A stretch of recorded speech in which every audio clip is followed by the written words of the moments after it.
तो चलिए आइए नन्हे मुन्ने प्यारे प्यारे बच्चों, आप सभी का स्वागत है आपके अपने चैनल फन विद फिजिक्स में।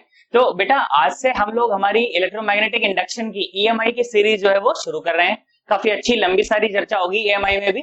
और आगे बढ़ने से पहले मतलब मैं डायरेक्टली भी ईएमआई शुरू कर सकता था, बट बेटा उससे पहले मैं आप लोगों को मैग्नेटिक फ्लक्स पढ़ाना चाहूंगा, क्योंकि आप लोगों को पता है मैं कभी भी मतलब बिल्कुल ऐसे नहीं शुरू करता, बिल्कुल एकदम जीरो मान के बच्चे को शुरू करता हूँ, यार एकदम कुछ नहीं आता, बिल्कुल बेसिक से हम लोग शुरू करेंगे और फिर जेई एडवांस लेवल तक की प्रॉब्लम हम लोग सॉल्व करेंगे। क्या मेरी बात समझ आई? पक्की बात एकदम। चलो आओ बेटा सुनो। तो इसी क्रम में जो सबसे पहला जो हमारा टॉपिक होने वाला है वो होने वाला है मैग्नेटिक फ्लक्स। क्या होने वाला है? Magnetic flux. अच्छा भाई बहुत बढ़िया। तो आज हम बात करेंगे किसकी? मैग्नेटिक फ्लक्स की बात करेंगे। बेटा बहुत ही आसान सी चर्चा आज की रहेगी, एकदम बेसिक सी चर्चा रहेगी, कोई बहुत एडवांस चीजें नहीं होंगी। और ये जो चीजें मैं तुम्हें बताऊंगा ये भी तुम पहले से जानते हो, बहुत सारी बातें इसमें ना, क्योंकि बेटा मैग्नेटिक फ्लक्स जो होता है ना that is exactly similar to the electric flux. This is exactly similar to the electric flux. मैं लिख देता हूं यहां पर, this is similar to the electric flux. अच्छा, similar to the electric flux. अब तुम्हें याद हो जब तुमको मैं इलेक्ट्रोस्टैटिक्स पढ़ा रहा था तो कितनी जानदार चर्चा करी थी, याद है ना? किसके ऊपर? इलेक्ट्रिक फ्लक्स के ऊपर। बेटा इलेक्ट्रिक फ्लक्स के ऊपर मैंने 3 वीडियो बनाई थी, तुम्हें अगर याद हो तो। और सबसे पहले इलेक्ट्रिक फ्लक्स ना पढ़ाकर मैंने आप लोगों को क्या पढ़ाया था? एरिया वेक्टर पढ़ाया था। क्या पढ़ाया था बेटा? एरिया वेक्टर पढ़ाया था। तो अगर आप लोगों को एरिया वेक्टर निकालना नहीं आता है, या कोई बच्चा पहली बार इस वीडियो के ऊपर आ रहा है, या एरिया वेक्टर से नहीं निकालना आ रहा है, तो बेटा सबसे पहले मैं डिस्क्रिप्शन में नीचे लिंक दे दूंगा या आई बटन में लिंक दे दूंगा, देख कर आना बेटा पहले एरिया वेक्टर कैसे निकाला जाता है। अगर एरिया वेक्टर निकालना समझ आ गया ना, उसके बाद इस तो मैग्नेटिक फ्लक्स में कुछ बचता ही नहीं है यार, है ना? सुनो जरा, देखो ध्यान से देखो। तो ठीक भाई बहुत बढ़िया, magnetic flux similar to the electric flux. ठीक है, और होता क्या है? होता क्या है? The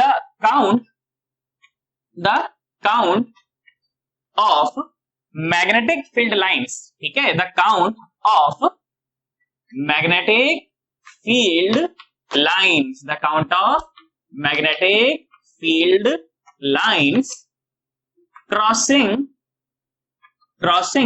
an area, crossing an area is called magnetic flux, is called magnetic flux। बेटा मैग्नेटिक फ्लक्स जो है ना बेसिकली अपने को आइडिया देता है कि कितनी एनर्जी उस एरिया में से पास हो रही है, किसी पर्टिकुलर एरिया में से कितनी एनर्जी पास हो रही है। हमें पता है कि इलेक्ट्रिक फील्ड या मैग्नेटिक फील्ड जब ट्रेवल करते हैं तो दे कैरी एनर्जी। तो किसी एरिया में से कितनी एनर्जी मैग्नेटिक फील्ड के रूप में पास हो रही है उसको कौन बताएगा? उसको बताएगा अपना मैग्नेटिक फ्लक्स। कौन बताएगा? Magnetic flux. चलो मैं लिख देता हूं यहां पर। तो magnetic flux gives us the idea about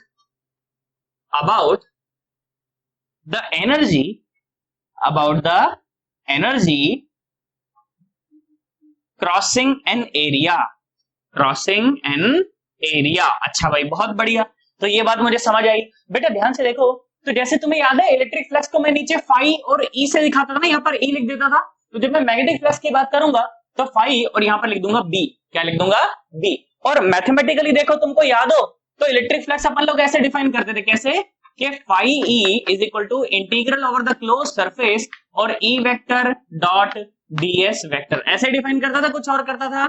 ऐसे ही करता था ना, याद है ना बेटा? पक्की बात एकदम। अच्छा बहुत बढ़िया। तो क्लोज सरफेस तो नहीं था, क्लोज सरफेस तो फिर गॉस थ्योरम के रूप में आता था, है ना? ऐसे डिफाइन करते थे अपन इलेक्ट्रिक फ्लक्स को। कैसे डिफाइन करते थे? Integral of E vector dot DS vector, है ना? ध्यान से देखो। तो उसी प्रकार से अपन मैग्नेटिक फ्लक्स को कैसे डिफाइन करेंगे? अपन मैग्नेटिक फ्लक्स कैसे डिफाइन करेंगे? इंटीग्रल, जहां पर ई है ना वहां पर बी चिपका दे, बस हो गया तेरा काम। ठीक है, सुनो। तो B vector dot DS vector, ऐसे डिफाइन करते हैं अपन किसको? मैग्नेटिक फ्लक्स को। अच्छा यूनिट क्या बन जाएगी? इसकी यूनिट बन जाएगी टकला मीटर स्क्वायर। टेस्ला, इसको टेस्ला बोलते हैं, मैं टकला बोल देता हूं इसको। ठीक है, तो टेस्ला मीटर स्क्वायर, या फिर इसको कभी कभी वेबर भी बोल दिया जाता है। क्या बोल दिया जाता है? वेबर भी बोल दिया जाता है। ठीक है, तो टकला मीटर स्क्वायर ना बोल के क्या बोल दो? वेबर बोल दो। बेटा एचसी वर्मा जब आप लोग करेंगे, एचसी वर्मा आपको पता है हमेशा करवाई जाती है, तो जब एचसी वर्मा आप लोग करेंगे ना तो आप देखेंगे कि वहां पर वो मैग्नेटिक फील्ड की यूनिट ना कई बार weber per metre square use करता है। तो समझ जाना कि वेबर पर मीटर स्क्वायर क्या हो जाएगा? टकला। मतलब कि वो मैग्नेटिक फील्ड की बात कर रहा है। किसकी बात कर रहा है? मैग्नेटिक फील्ड की। जब भी वेबर पर मीटर स्क्वायर की बात करें तो किसकी बात हो रही है? मैग्नेटिक फील्ड की बात हो रही है। इसमें कोई शंका वाली बात नहीं है। बोलो पक्की बात एकदम, सोच लो। कोई दिक्कत तो नहीं है। अच्छा ध्यान से देखो और सुनो और बढ़िया बढ़िया बात करते हैं। देखो फिर ऐसे भी डिफाइन करते हैं, phi B is equal to B vector dot A vector, ऐसे डिफाइन करते हैं कि नहीं करते हैं, है ना। ये था फिर phi B is equal to B A cos of theta. अच्छा ये थीटा किस किस का बीच का एंगल होता है बताओ। This theta is the angle between B vector and A vector. अरे ए वेक्टर, ये एरिया और मैग्नेटिक फील्ड के बीच का एंगल नहीं है, ये एरिया वेक्टर और मैग्नेटिक फील्ड के बीच का एंगल है। किसके बीच का एंगल है? एरिया वेक्टर और मैग्नेटिक फील्ड के बीच का एंगल है। Where theta is the angle between magnetic field and area vector. ठीक है, याद रखना है एरिया वेक्टर। और इस ए के बारे में भी देखो बेटा, मैं अभी तुमको जानकारी दे देता हूं। This A is the area in the loop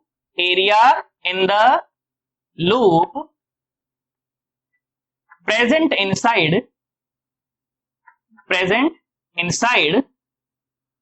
the magnetic field,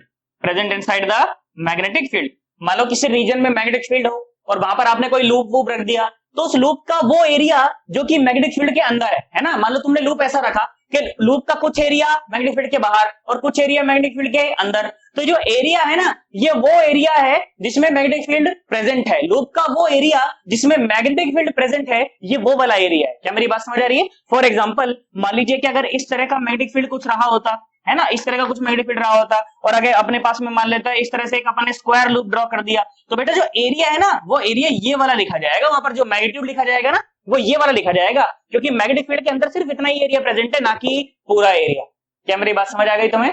पक्की बात एकदम? सोच लो एकदम, किसी प्रकार का कोई डाउट नहीं रहना चाहिए भाई सब बच्चों के मन में। एकदम बेसिक से चीज समझा रहा हूं तो बेसिक से एकदम समझ आना चाहिए अपने को, उसमें कोई टेंशन वाली बात नहीं है। पक्की बात एकदम? सोच ले। चलो एक बार इसको नोट करो बड़े ढंग से, अब मैं तुम्हें सवालों की तरफ ले चलता हूं। ठीक है, करो। आओ बेटा देखो, सुनो सवाल करते हैं हम। देखो कुछ अच्छे से, देखो मजा आएगा तुम्हें। ये लो भाई, एक सवाल इस तरह से बोला गया कि भैया ये अपने पास एक रिंग है। ये क्या है? अपने पास एक रिंग है और रिंग की जो रेडियस है वो है आर। रिंग की जो रेडियस है वो कितनी है बेटा? आर है। मैंने कहा बहुत बढ़िया भाई, तो ये हो गया अपना एरिया। ठीक है, ये हो गया अपना एरिया। और बोला मैग्नेटिक फील्ड जो है ना वो ऐसे पास हो रहा है। ठीक है, मैग्नेटिक फील्ड जो है वो ऐसे पास हो रहा है, ऐसे ऐसे ऐसे ऐसे पास हो रहा है मैग्नेटिक फील्ड। ठीक है, मैंने कहा भाई बहुत बढ़िया, कोई दिक्कत नहीं, मैग्नेटिक फील्ड ऐसे पास हो रहा है। और बोला कि इसके साथ जो एंगल बन रहा है ना वो है 37 डिग्री, वो है 37 डिग्री। ठीक है, और मैग्नेटिक फील्ड दिया गया बी, मैग्नेटिक फील्ड दिया गया बी वेक्टर। क्या दिया गया? B vector. सवाल क्या बोला? बोला find the magnetic flux, find the magnetic flux passing through the ring, passing through the ring. चलो मम्मी का समय तुम्हारे पर, जल्दी से passing through the ring, passing through the ring बोल लो, डिस्क बोल लो, कि एक ही बात है वो तो। चलो कर दिया होगा ना बच्चों ने? जो भी इलेक्ट्रोसेट्स पढ़ के आ रखा है ना मेरे से, उसने जल्दी से कर दिया होगा, पर नहीं करा तो देखो मैं पढ़ा देता हूँ, जल्दी से बता देता हूँ। सुनो देखो जरा ध्यान से देखो। तो बेटा इस रिंग का जो एरिया वेक्टर रहा होगा वो एरिया वेक्टर कहां हो जाएगा? बिल्कुल ऐसे, है ना। एरिया के हमेशा परपेंडिकुलर होता है एरिया वेक्टर। ओपन सरफेस होता है तो बिल्कुल ऐसे परपेंडिकुलर टू द एरिया, और क्लोज सरफेस जब होता है तो क्या होता है? आउटसाइड नॉर्मल वाला क्या होता है? एरिया वेक्टर हो जाता है ना। आउटवर्ड नॉर्मल वाला क्या हो जाता है? एरिया वेक्टर हो जाता है। मेरी बात समझ आ रही है ना? देख के आया ना वो वीडियो? अब ध्यान से देखो, तो ये 37 डिग्री है, तो ये कितना हो जाएगा? ये हो जाएगा 53 डिग्री, है ना। ये हो जाएगा 53 डिग्री। अरे ऐसा ही तो है, देखो मैग्नेटिक फील्ड और एरिया वेक्टर के बीच का एंगल लेना है, ना कि मैग्नेटिक फील्ड और एरिया के बीच का एंगल।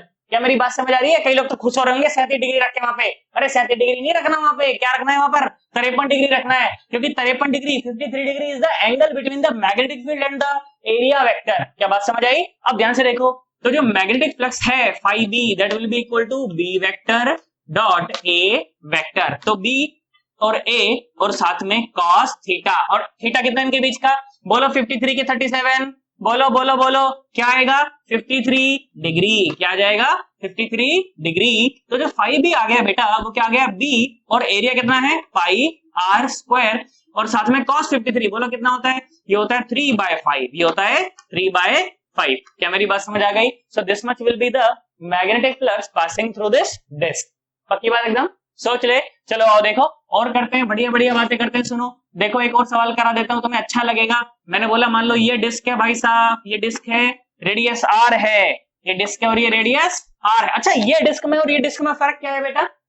ये वाली जो डिस्क है ना, ये तुम्हारे सामने ऐसे रखी हुई है, ये कैसे रखी हुई है? तुम्हारे सामने ऐसे रखी हुई है, ठीक है। और ये वाली जो डिस्क थी ना, ये वाली डिस्क देखो सुनो, तुम्हारे सामने ये ऐसे रखी थी, कैसे रखी थी? ऐसे, ठीक है। ये उसका साइड व्यू था और ये उसका टॉप व्यू है, सोच लो। चलो आ जाओ, देखो जरा ध्यान से देखो। तो बोला गया कि मैग्नेटिक फील्ड यहां से ऐसे पास हो रहा है, ठीक है, ऐसे पास हो रहा है मैग्नेटिक फील्ड, ये रहो, हुई, ये देखो मैग्नेटिक फील्ड बी वेक्टर। बोला यहां से जो एंगल बन रहा है ना, बोला 50, ये है 45 डिग्री, ये है 45 डिग्री, ठीक है। सवाल फिर से बोला गया कि मैग्नेटिक फील्ड कितना पास हो रहा है इससे, मैग्नेटिक फ्लक्स कितना पास हो रहा है। चलो बताओ, वीडियो स्टॉप करो, जल्दी से स्टॉप करो, खुद से बताओ। करा ना तुमने? कितना आंसर आया तुम्हारा?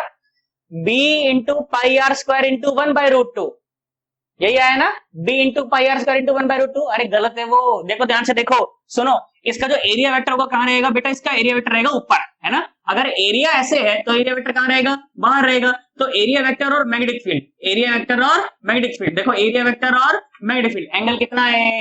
90 डिग्री है। भाई साहब बार बार बोल रहा हूं, एरिया और मैग्नेटिक फील्ड के बीच का एंगल नहीं लेना, एरिया वेक्टर और मैग्नेटिक फील्ड के बीच का एंगल लेना है।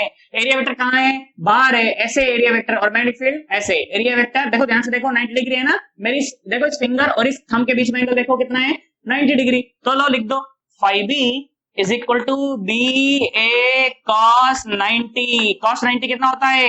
0। तो मैग्नेटिक फ्लक्स कितना पास करेगा? 0। इससे कोई मैग्नेटिक फ्लक्स पास होने वाला नहीं है। पक्की बात एकदम, सोच ले। चलो एक बार इसको नोट करो बढ़िया ढंग से, उसके बाद फिर मैं चर्चा को आगे बढ़ाता हूं, ठीक है।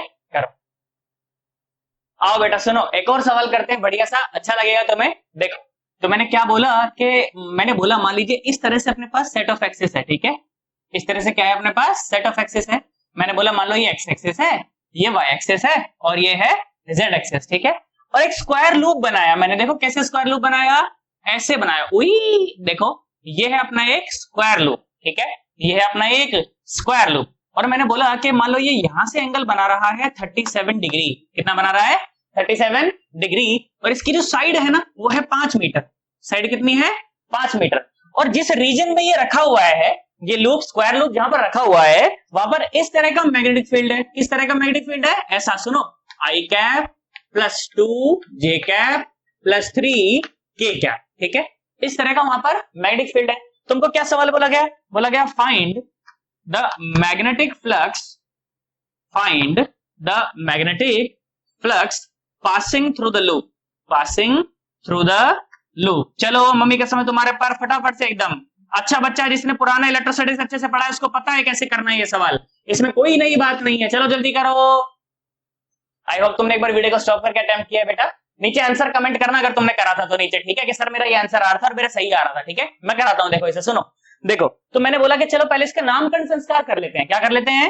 नामकरण संस्कार। तो मैंने नामकरण संस्कार करा। मैंने बोला चलो इसे ए बोल दिया, इसे बी बोल दिया, इसे सी बोल दिया और इसे बोल दिया डी। तो ध्यान से देखें, तो अब क्या करता हूं मैं? अब मैं कोऑर्डिनेट लिख लेता हूं बेटा। क्या कर लेता हूं? कोऑर्डिनेट लिख लेता हूं। सुनो जरा ध्यान से देखो, तो मैंने कोऑर्डिनेट लिखे, मैंने कहा देख ऐसे और फिर ये ऐसे, उई ऐसे। तो ये कोऑर्डिनेट क्या बना? देखो जरा ध्यान से देखो, तो अगर ये 37 है तो नीचे कितना? 4, मतलब x में 4, अरे x में 4 और y में कुछ भी नहीं है, y में तो 0, क्योंकि ये x और z प्लेन में है ना। और z में कितना? z में 3, z में कितना?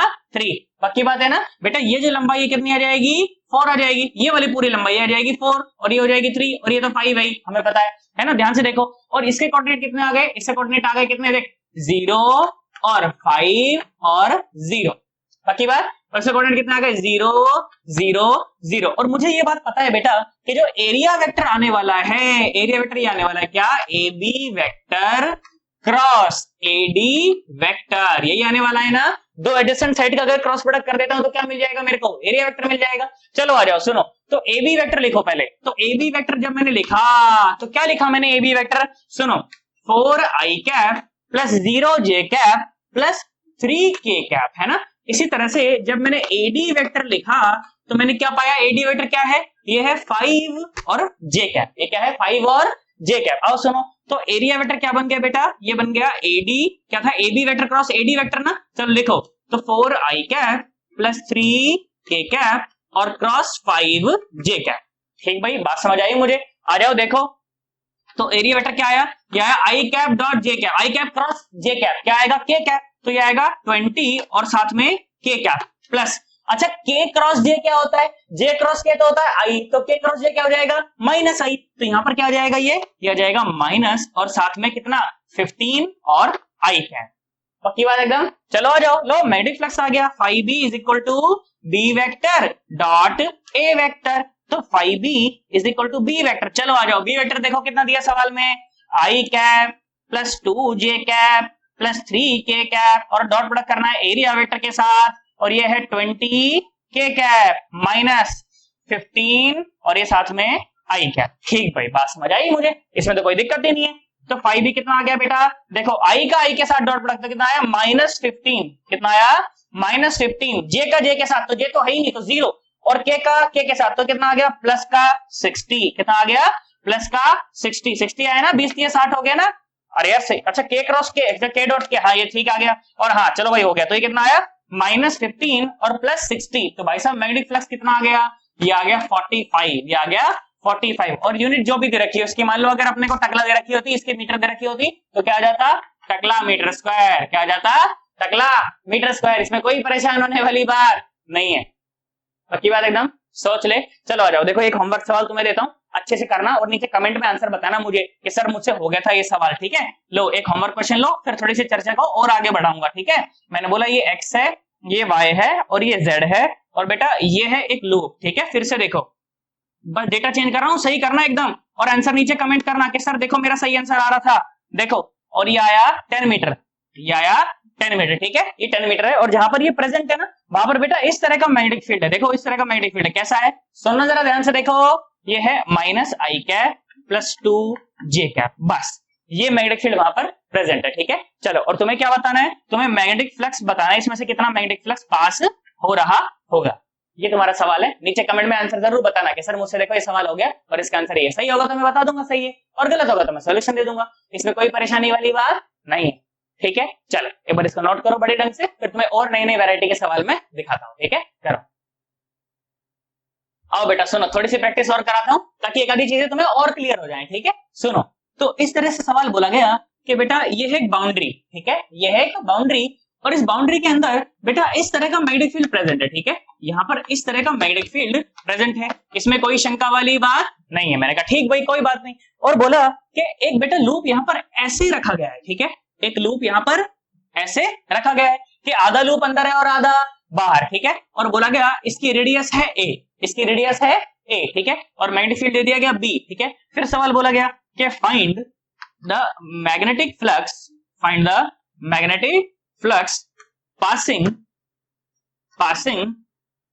through the loop, passing through the loop। चलो भाई मम्मी का समय, जल्दी 1 मिनट का सवाल, बिल्कुल 2 मिनट तो लगनी नहीं चाहिए, 1 ही मिनट का सवाल है, जल्दी कर दो।